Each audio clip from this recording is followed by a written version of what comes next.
Namaskaram, good morning, adab, assalamu alaikum. Ladies and gentlemen, welcome to News and Views. రాష్ట్రమంతా వానలే వానలు. కరుణిస్తాడనుకున్న వరుణుడు కన్నెర్ర చేశాడు. గేట్లు తెరిచి కుండ పోతల వర్షాన్ని కురిపిస్తూనే ఉన్నాడు. ఊళ్లను ముంచెత్తుతున్నాడు. ఊరు ఏరు ఏకమయ్యాయి. గత 10 ఏళ్లలో ఎన్నడూ లేనంతగా రాష్ట్రమంతా వర్షాలు కురుస్తూనే ఉన్నాయి. రాబోయే 48 గంటల్లో కురుస్తూనే ఉంటాయట. చేతికొచ్చిన మెట్ట పంట వరద పాలయ్యింది. నింగి నేలను ఏకం చేస్తూ గోదారి గట్టు దాటింది. నోటికి మెతుకు లేకుండా కొట్టుకుపోతుంది. ఇంకే వరదలో బురద రాజకీయం ప్రారంభమైంది. నిండు కుండల రాష్ట్రం తయారయ్యింది.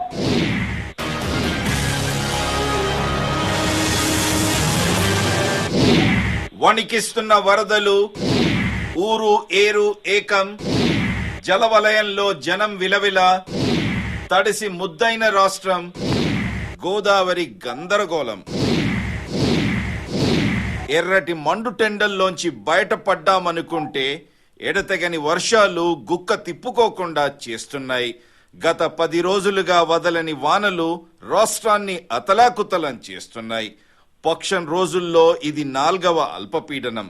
2 జిల్లాలు మినహా రాష్ట్ర వ్యాప్తంగా భారీ నుంచి అతి భారీ వర్షాలు కురిశాయి. ఇంకా కురుస్తూనే ఉన్నాయి. సాధారణంగా నవంబర్ మాసంలో ఎదురయ్యే వరదలు ఈసారి జులై మాసంలోనే ఉగ్రరూపం దాల్చాయి.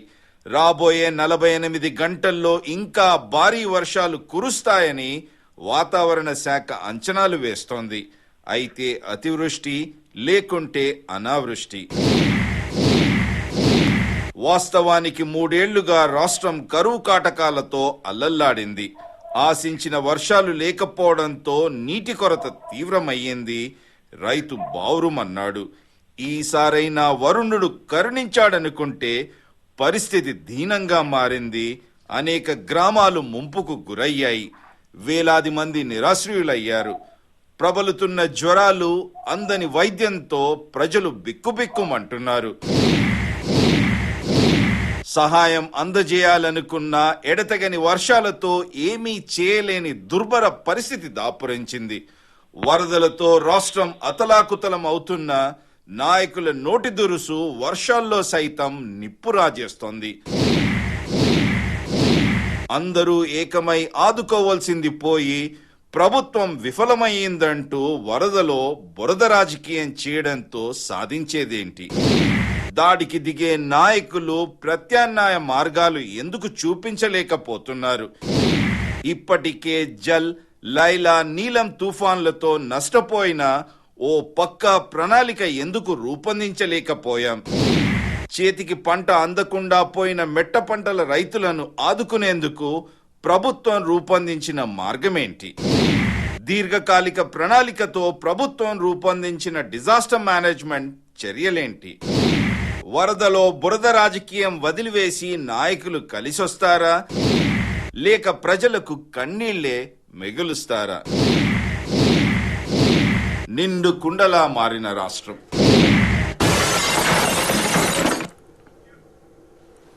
అయితే అతివృష్టి లేకుంటే అనావృష్టి, మధ్యలో రాజకీయ పంచాయతీ, నిండు కుండలా మారిన రాష్ట్రం. ఈ అంశాన్ని విశ్లేషించడానికి ఈరోజు స్టూడియోలో let's open up the Windows.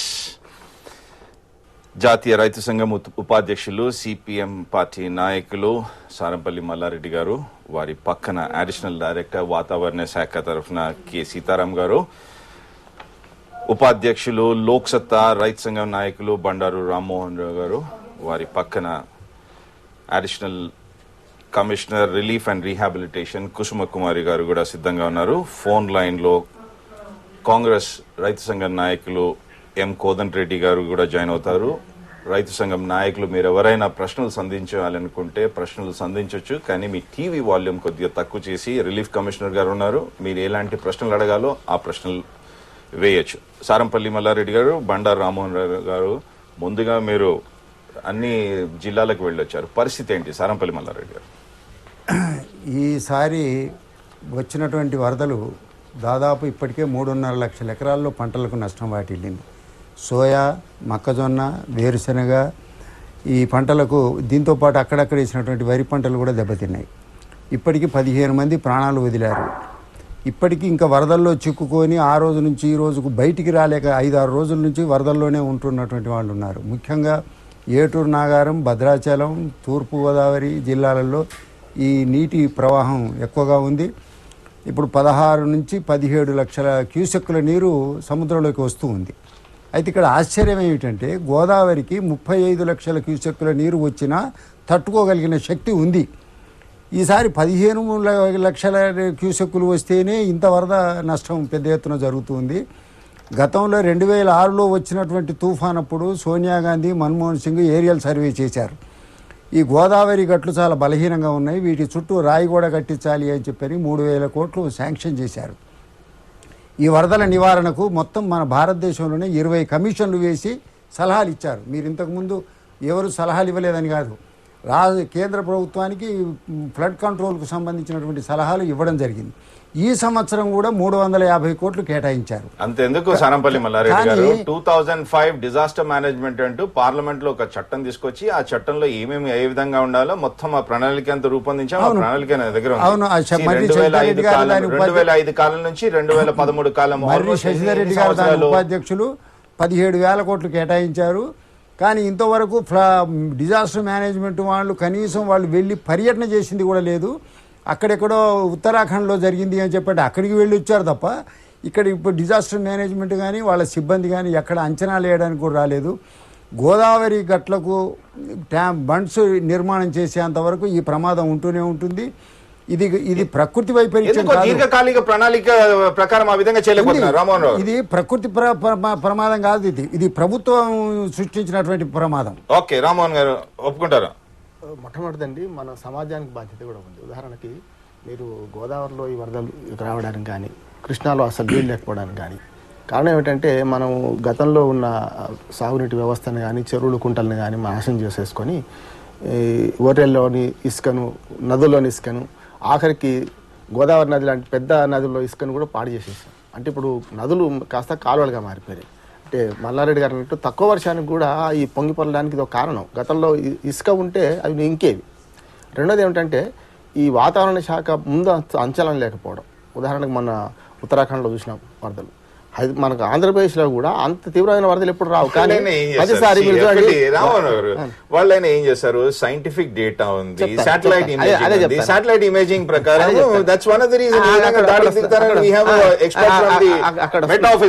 అక్కడ వస్తుందండి. సమస్య ఏంటంటే మొన్నే సుప్రీంకోర్టు తీర్పులో స్పష్టంగా చెప్పింది, మీరు గూగుల్ మ్యాపింగ్ని ఎందుకు ఉపయోగించుకుంటలేరు నష్టపరిహారం అంచనా విషయంలో కానీ, అసలు చెప్పే విషయంలో కానీ. గతంలో వరద గూడు కడితే రైతు చూసి వర్షం వస్తా తెలుసుకునేవాడు. ఇప్పుడు వర్షం ఎక్కువ వస్తుందా తక్కువ వస్తుందా ఎంత వస్తుందని చెప్పడానికి వాతావరణ శాఖ పూర్తి బాధ్యత వహించాలి. కానీ ఏమవుతుందంటే గతంలో జ్యోతిష్యానికి వాతావరణ శాఖకు పోల్చేవాళ్ళు. ఇప్పుడు ఏమవుతుందంటే జ్యోతిష్యమే ఇంకా వాతావరణం కానీ. నిన్న మొన్న నేను కార్లో రోజు కార్లో రేడియో వింటున్నాను నేను. ఇంకా తెలంగాణలో చెదురుముదురు వర్షాలు 10 నిమిషాలకు మొత్తం వర్షాలు అంటున్నారు. అంటే ఇంత పెద్ద ఎత్తున వర్షాలు పడుతుంటే వారం రోజులు పోతుంటే 10 నిమిషాలకు APS DPS planning department secretariat మొత్తం ఎక్సెస్ రెయిన్ఫాల్ 60% ఉంది. ఏ జిల్లాలో ఎంత ఉందో వాళ్ళు SMS కూడా పంపిస్తున్నారు. ఒకటే కాదు, ఇప్పుడు మీరు వర్షాలే ప్రకృతి విపత్తి కాదు. మొన్న సుప్రీంకోర్టు మళ్ళీ ఒక మాట అన్నది, మీరు వడగాడుపులు కూడా ప్రకృతి విపత్తి అనేది. అంటే ఎండలు వచ్చినా వానలు వచ్చినా ప్రజలు బలవుతున్నారు. మీకు వాతావరణ శాఖ ఇప్పటికి కూడా సరైన విధంగా ప్రజలను హెచ్చరించే క్రమంలో ముందస్తు లేదు. ఒక తుఫాన్లు మాత్రం అప్పుడప్పుడు చెప్తున్నారు, కానీ తుఫాన్లు వచ్చినా కూడా మళ్ళీ దాని తీవ్రతను కూడా ప్రశ్నించే పరిస్థితి లేదు. ఓకే, సీతారాం గారు పెద్ద ఆరోపణ మీపై. ఆ ఎండి వాళ్ళు ఏంటంటే వాళ్ళ ఫోర్కాస్ట్ ఇంత ముందు కన్నా కూడా చాలా ఇంప్రూవ్ అయింది, టెక్నాలజీ ఇంప్రూవ్ అయింది, రాడార్స్ పెట్టడం జరిగింది, సాటిలైట్స్ ఉన్నాయి. అయితే ఏంటంటే ప్రజలు అనుకున్నట్టుగా ఎక్కడ ఏ ప్రాంతాల్లో ఎంత వాన పడుతుంది అనేది కొంచెం ఇప్పటికి కూడా టెక్నాలజీ పరంగా చెప్పడం కష్టమే. అందుకని డిపార్ట్మెంట్ వాళ్ళు ఏంటంటే జిల్లా వారీగానో లేకపోతే వాళ్ళ మెట్రలాజికల్ సబ్ డివిజన్ వాళ్ళుగా వార్నింగ్స్ ఇస్తారు. ఇప్పుడు ఆదిలాబాద్ ఒక ఉట్నూరు ఒక ప్లేస్ తీసుకున్నాం, ఆ ప్లేస్లో ఎంత వాన పడుతుందని చెప్పడం కొంచెం కష్టం కావచ్చు. ఈ రోజు కూడా టెక్నాలజీ అభివృద్ధి చెందినా కూడా పలానా గ్రామాల్లో పలానా జిల్లాలో ఈ విధంగా వర్షపాతం ఉంటుందని చెప్పడం కష్టము.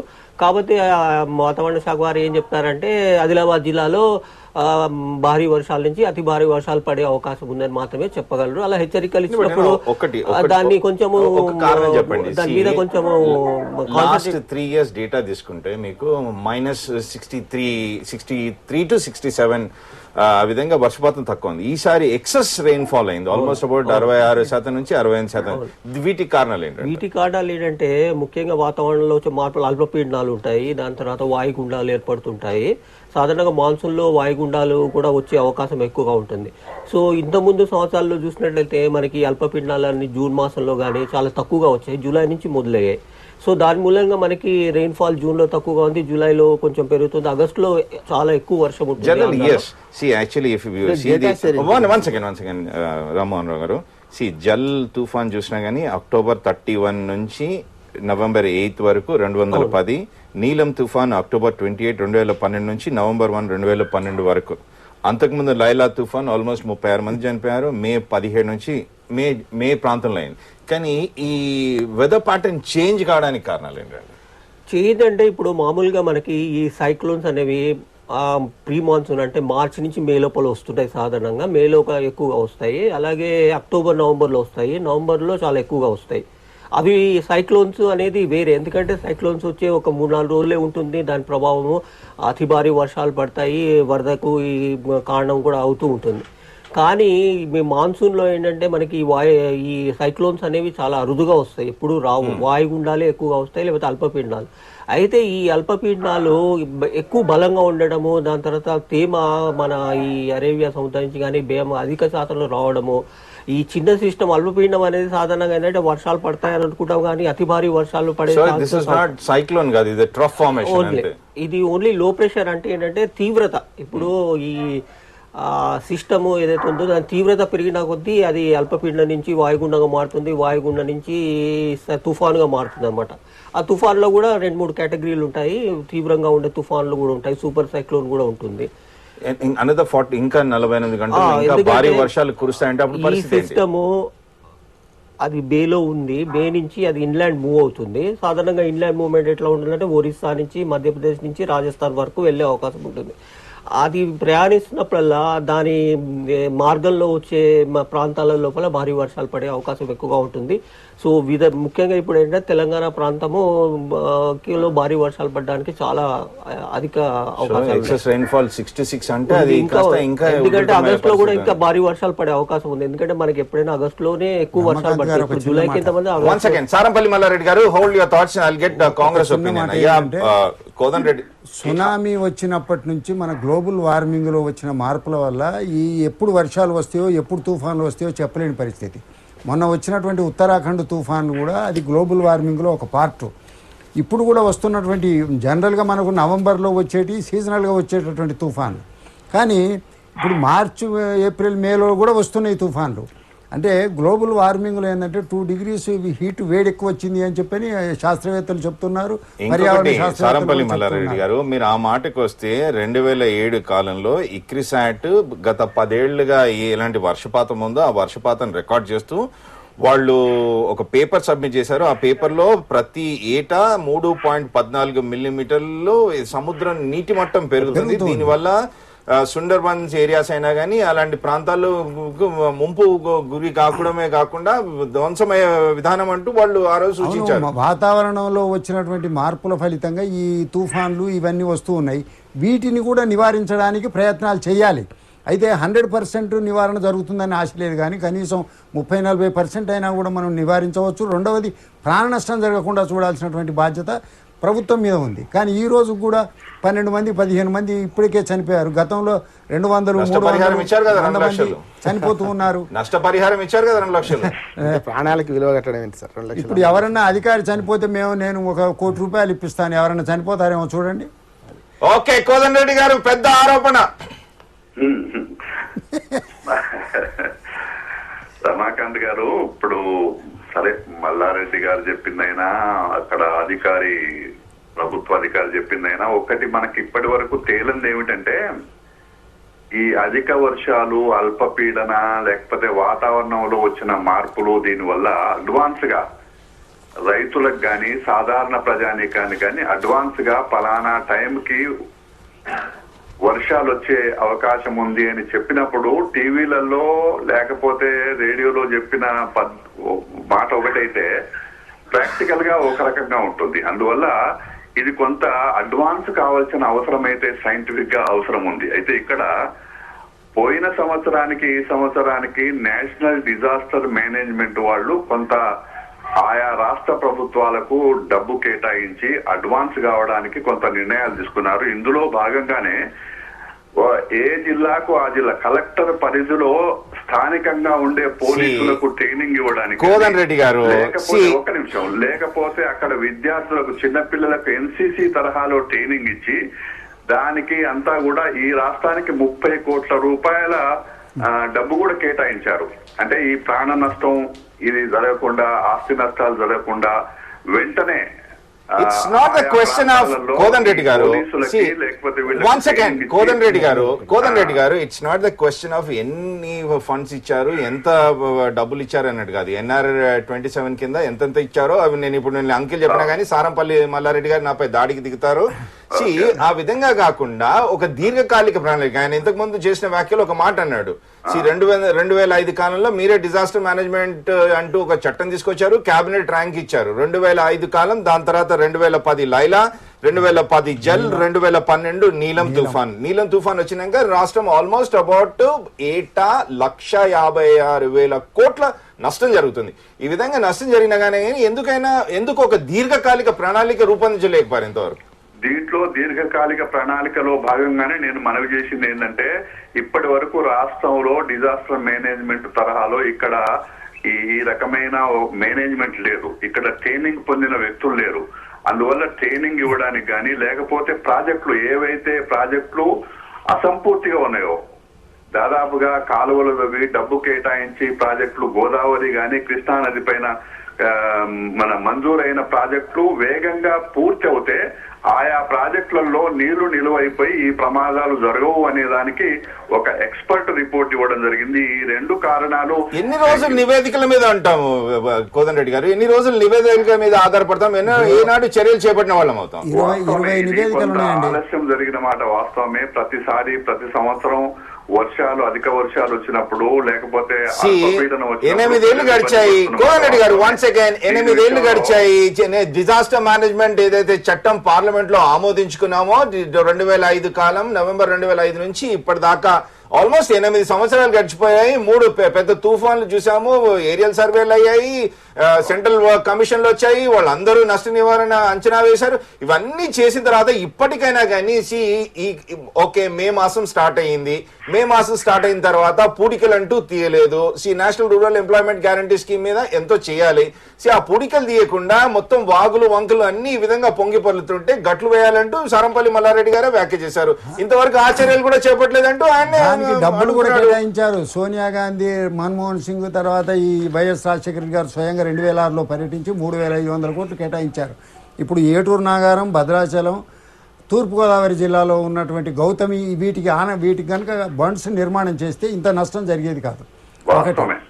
వాస్తవమే. ఏ గ్రామానికి ఆ గ్రామము కరకట్టలు నిర్మాణం చేయాలని చెప్పి పంటలు నష్టపోకుండా ఎక్కడైతే మన తూములు ఉన్నాయో ఆ నీళ్లు గ్రామాలకు పోకుండా వాటినన్నీ రిపేర్ చేయాలని చాలా 2006లో చాలా సూచనలు వచ్చినాయి. దీని విషయంలో ప్రభుత్వ యంత్రాంగం కొంత అలసత్వం వల్ల, ఈ ఆలస్యం చేయడం వల్ల, అడ్వాన్స్ చేయకపోవడం వల్ల కూడా నష్టం జరిగిన ప్రభుత్వ అలసత్వం అంటున్నారు కోదండ రెడ్డి గారు. ఏ విధంగా ఒక పక్క రాష్ట్ర పంచాయతీ ఎన్నికలు నడుస్తున్నాయి, ఇంకో పక్క జిల్లా యంత్రాంగం మొత్తం వరద సహాయ చర్యలు చేపట్టాలంటే ఏ విధంగా సాధ్యమవుతుంది?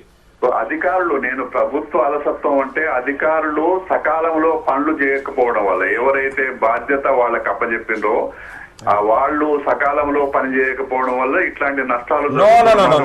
I will not agree on that. See 1 second, 3 అంచెలుగా మీరు పంచాయతీ ఎన్నికలు ప్రారంభించారే, ఈ మధ్య కాలంలో ఈ వరద వస్తే ఏ విధంగా అధికారులు మొత్తం కాన్సన్ట్రేషన్ అటు వరద సైడ్ పెట్టే ప్రసక్తి ఉంది. రామ్మోహన్ రావు 1 సెకండ్, రామ్మోహన్ రావు గారు సబ్మిషన్ 1 సెకండ్, కోదండ రెడ్డి గారు 1 సెకండ్, రామ్మోహన్ రావు గారు సబ్మిషన్ 1 సెకండ్. రామ్మోహన్ రెడ్డి, ఇప్పటికీ డిజాస్టర్ మేనేజ్మెంట్ గురించి మాట్లాడుతున్నారు కోదండ రెడ్డి గారు.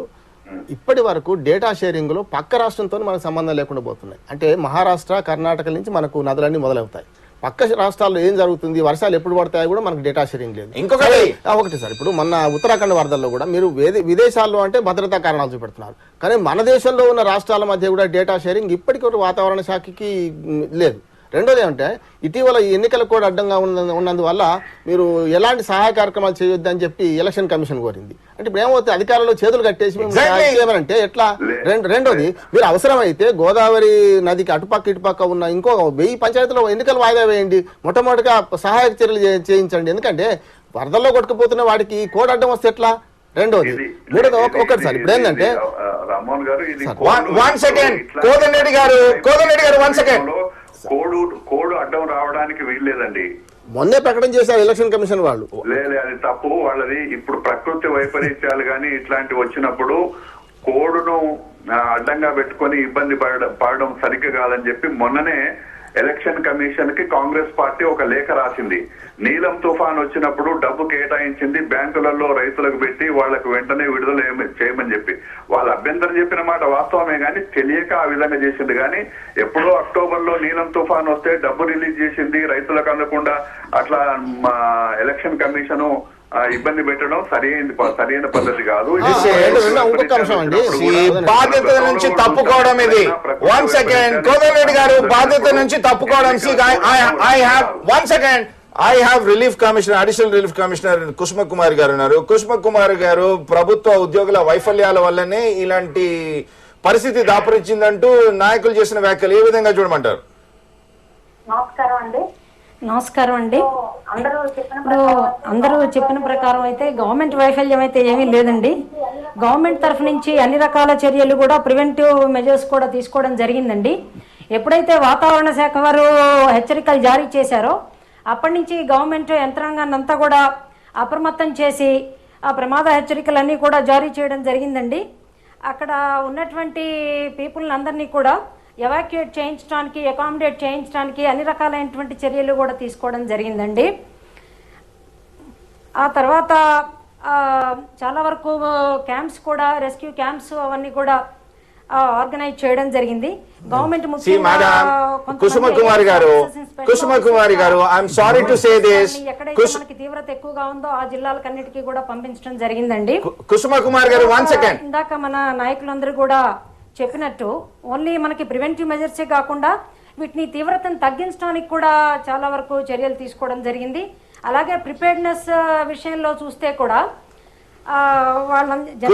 కుసుమ కుమారి గారు I'm sorry to say this 1 second. Kusuma Kumari గారు 1 సెకండ్. ఈ రకాలైనటువంటి ప్రమాదాలు వచ్చినప్పుడు ఏం చేయాలి అనే దాంట్లో వాళ్ళందరినీ కూడా జాగ్రత్త పరిచేటట్టు చర్యలు తీసుకోవడం అనేటువంటి జరుగుతోందండి. పోతే గవర్నమెంట్ వారు చాలా హెలికాప్టర్స్ ని ప్రొవైడ్ చేశారు. వాళ్ళందరినీ కుసుమ కుమారి గారు అవన్నీ కూడా అరేంజ్ చేయడం, ఇలాంటి చర్యలన్నీ కూడా తీసుకోవడం జరిగిందండి. కాబట్టి ఇలాంటి పరిస్థితుల్లో గవర్నమెంట్ వైఫల్యం చెందింది అని చెప్పడానికి ఏం ఆస్కారం లేదని మేము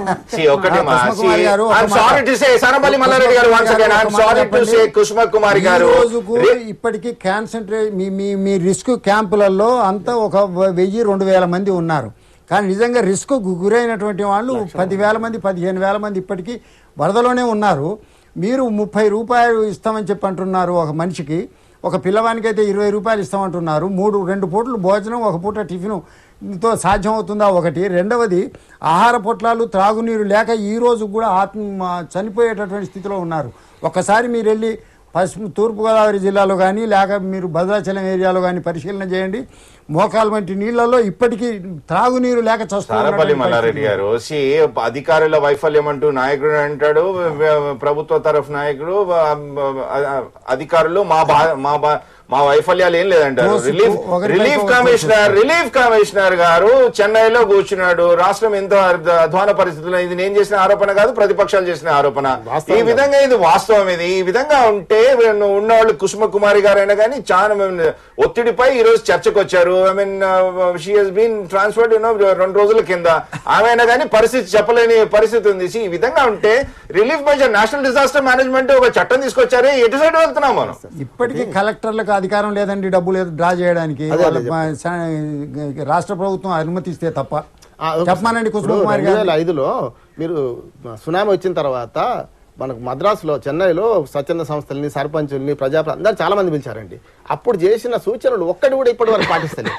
రెండోది ఏంటంటే మీరు ఆ రెవెన్యూ అధికారుల మీద ఒక జోక్ ఉన్నది, వరదలు వచ్చినా కరువు వచ్చినా వాళ్ళే లాభపడతారని. ఇవాళ మీరు రిలీఫ్ మెజర్మెంట్స్ చూసుకుంటే మీరు మళ్ళీ మాన్యువల్గానే అంటే ఈ అధికారులు వెళ్ళి ఊళ్ళల్లో పరిశీలించి నష్టపరిహారం అంచనా వేసే పరిస్థితి ఇప్పటికి ఉంది. మొన్నే సుప్రీంకోర్టు చెప్పింది మీరు గూగుల్ మ్యాపింగ్ తీసుకోండి, ప్రతి ఊరు చూసుకుంటే మీరు ఎక్కడ నష్టం జరిగిందో స్పష్టంగా తెలుస్తుంది కదా అని చెప్పి.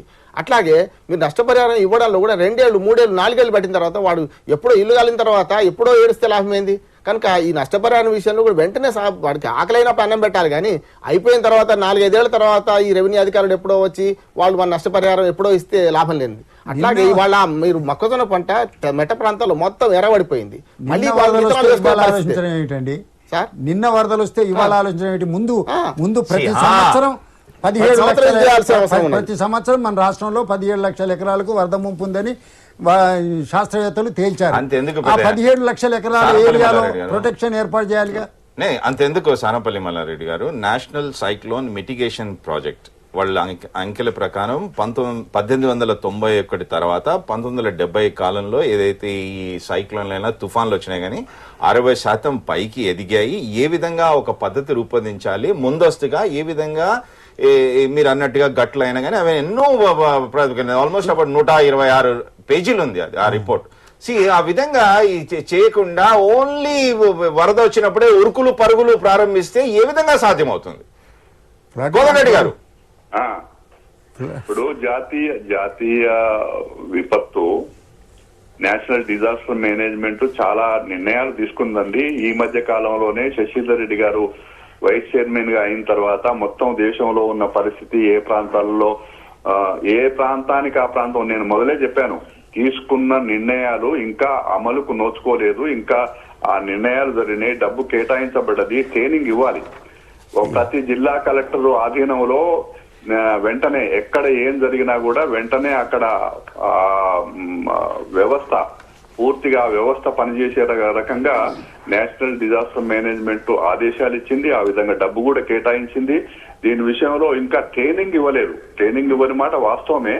ప్రాణ నష్టము, ఆస్తు నష్టం జరుగుతున్నాయి అంటే తగిన సిబ్బంది లేక కోదండరెడ్డి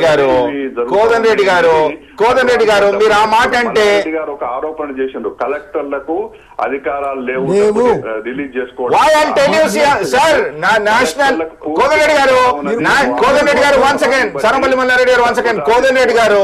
కోదండరెడ్డి గారు national disaster management second in the rung official, I don't want to name them, ఆయన ఒక వ్యాసం రాస్తూ he said that the approach to disaster management is totally embroiled in intense political pressure overriding scientific consideration అంటూ ఆయన చేసిన వ్యాఖ్య. ఇప్పుడు కుసుమ కుమార్ అడగండి కోదండరెడ్డి గారు, ఇప్పుడు వాళ్ళకి పర్మిషన్ ఉందేమో.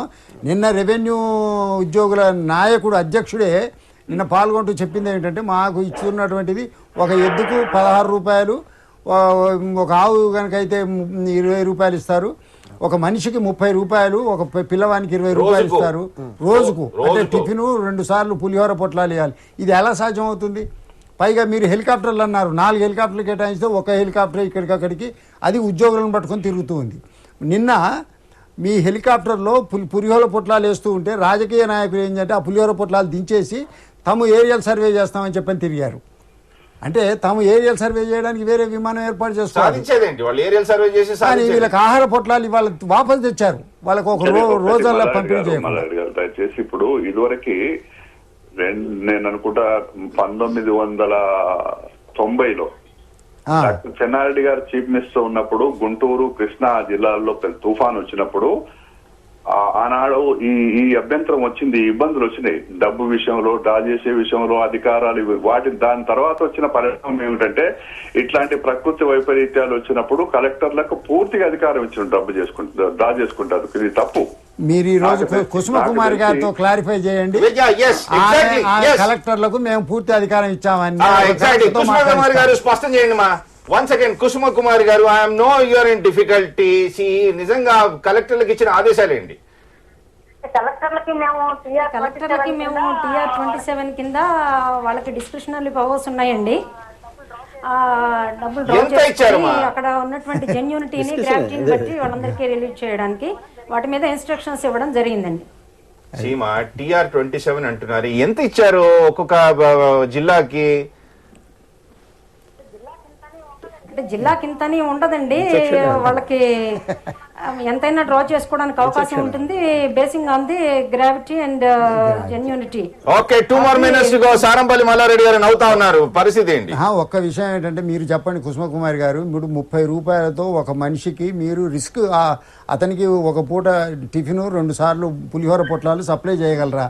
త్రాగునీరు సప్లై చేయడానికే ఇప్పుడు మనకు 15 రూపాయలు 10 రూపాయలు ఖర్చు పెడుతున్నాం. 18 రూపాయలు అసలు ఇవాళ గ్రామాలలో లీటర్కు 18 రూపాయలు ఏ లోకంలో ఉన్నా సార్? అందుకోసం ఇవి తుఫాను రావడానికి ముందే ఆ ప్రాంతాలలో మనం ఏర్పాట్లు చేయాలి, రెవెన్యూ శాఖ ద్వారా లేదా ఈ డిజాస్టర్ మేనేజ్మెంట్ ద్వారా ఏర్పాటు చేయాలి. అందుకోసం ఏంటంటే తుఫాను వచ్చిన తర్వాత వాళ్ళు నీళ్లలో ఉన్న తర్వాత ఇప్పుడు ఆలోచిస్తే ఉపయోగం ఏంటి? ఇప్పుడు డిజాస్టర్ మేనేజ్మెంట్ ఒక వ్యవస్థ, అందుకే ప్రతి కలెక్టర్ ఆధీనంలో ఇవన్నీ ఏర్పాటు చేసుకోవాలి. అది కాదన్నా, ఇప్పుడు 34 లక్షల ఎకరాలలో ఫ్లడ్ ఎఫెక్టెడ్ ఏరియా అని నోటిఫై అయ్యింది. ఆ నోటిఫై అయినటువంటి చోట మీరు షెల్టర్స్ ఏర్పాటు చేయొచ్చు కదా. ఇప్పుడు తుఫాను వచ్చినప్పుడే మీరు అక్కడికి వెళ్తామని చెప్పంటే ఒకటి కోదండ రెడ్డి గారు వాతావరణ శాఖ నిపుణులు ఇక్కడ ఉన్నారు. రేపు పైన కర్ణాటక రాష్ట్రంలో ఇదే విధంగా వర్షాలు పడితే రాష్ట్రం పరిస్థితి ఇంకా దారుణంగా మారుతుంది. ఇప్పటికే తుంగభద్రను దాని తర్వాత మహారాష్ట్ర లోపల కూడా భారీ వర్షాలు పడుతున్నాయి. ఆ వర్షాల మూలంగా మనకి నీళ్లు వస్తే అవి కూరవరము, ఏటూరు నాగరం, భద్రాచలము, రాజమండ్రి ఇటే వస్తాయి. ఈ విధంగా అంటే ఇప్పటికే పరిస్థితి అంటే రిజర్వాయర్లన్నీ ఫుల్ ఉన్నాయి, నీళ్లు వదిలే అవకాశం ఉంది. ఎక్కువ నీళ్లు వస్తే గనక పక్క ప్రాంతాలన్నీ ముంపు అవకాశం కూడా ఉంటుంది. ఓకే, కోదండ రెడ్డి గారు ఫైనల్ కామెంట్స్. వారే అందుకే ఈ మాట మనం వారు ఇందాక వారు మాట్లాడేది మనం మనసులో ఉండేదానికంటే ఇప్పుడు చెప్పేదానికంటే దాన్ని పూర్తిగా ప్రచారం జరగాలండి. పూర్తిగా అక్కడ ఏ ప్రాంతాలకు ముప్పు ఉందనేది అడ్వాన్స్ గా చెప్పాలి. ఇది ఇప్పుడు ఇంత సైన్స్ పెరిగిన తర్వాత దాన్ని ఉపయోగించుకునే పరిస్థితిలో మరి వాతావరణ శాఖ వాళ్ళు ఉండకపోతే కష్టం. ఇది ఒకటి ఏంటంటే వాతావరణ శాఖ వారు వరదకు సంబంధించిన వార్నింగ్లు ఇవ్వమండి, ఎందుకంటే మా మ్యాండేట్ శాఖ వేరే ఉంది. మేము ఓన్లీ వర్షపాతము ఎంత పడచ్చు, భారీ వర్షాలు పడతాయా పడవా అంతవరకే చెప్పే బాధ్యత మాది. కానీ ఈ వరద ప్రమాద హెచ్చరికలు జారీ చేసే బాధ్యత వాతావరణ శాఖ వారిది కాదు. తీసుకుని వేరే శాఖ వాళ్ళు వరద ఇప్పటికైనా కానీ రాష్ట్ర ప్రభుత్వం ఎలాంటి డిజాస్టర్ మేనేజ్మెంట్ చర్యలు చేపట్టనుంది? గవర్నమెంట్ ముందంతా కూడా ఎక్కువ ట్రైనింగ్ ప్రోగ్రామ్స్ అవి కండక్ట్ చేయటం, జనాలను చైతన్యవంతం చేయటం, ఎన్జిఓస్తో వర్క్షాప్స్ అవి కండక్ట్ చేసి ముందు ఇంకా మంచి చర్యలు తీసుకోవడానికి ప్రయత్నాలు చేస్తున్నామండి. 100 సంవత్సరాలు ఇప్పుడు కాదమ్మా, అది ఎప్పుడు చేసేది ఉండే, అది మార్చి ఏప్రిల్ మాసంలో చేసేది ఉండే. చేయటము, ప్రజలను అప్రమత్తం చేయటము వరకు ఉంటుంది. కానీ పూర్తిగా మనం స్థాయిలో పబ్లిక్ కి మనం కంపెన్సేట్ చేయడం అనేది కష్టం అండి. రిలీఫ్ మెజర్స్ ని మనం తీసుకుంటాం. పూర్తి కంపెన్సేషన్ అనేది ప్రతి ఒక్కళ్ళ అందరూ కలిసి చేస్తే గానీ అయ్యేది కాదండి. ఇప్పుడు చైనాలో 10,000 గ్రామాలను ముంపు గురి చేసే యాంగ్సీ నది మీద 3 gorges ప్రాజెక్టు కట్టి వాళ్ళు వరదను కంట్రోల్ చేశారు. మీరు కనీసం 100 కోట్లు కూడా ఖర్చు పెట్టరైతే ఫ్లడ్ కంట్రోల్ మీద 100 కోట్లు ఖర్చు పెట్టకపోతే ఆ బండ్స్ ఎలా తయారవుతాయి? ఇప్పుడు భద్రాచలం ఊళ్ళోకి నీళ్లు వచ్చినాయి. భద్రాచలంలో అసలు మీరు రిస్క్ ఆపరేషన్స్ ఏం జరుగుతున్నాయండి? ఓకే, ఇప్పటికైనా కానీ ముందస్తు ప్రణాళిక అంటూ ఒకటి ఉండాలి. అది ఇప్పుడే స్టార్ట్ చేస్తే దానివల్ల ఉపయోగం ఏమీ లేదు. మార్చి మాసం నుంచి ఏప్రిల్ మే మాసంలో ఒకవేళ ఇలాంటి ట్రైనింగ్లు ప్రారంభిస్తే ఏదైనా ఉపయోగపడేది. కానీ ప్రభుత్వం మాత్రం కరుణించే పరిస్థితి లేదు. ఇక కరుణించేదల్లా వరుణదేవుడే. I'll see you tomorrow. Good day and goodbye.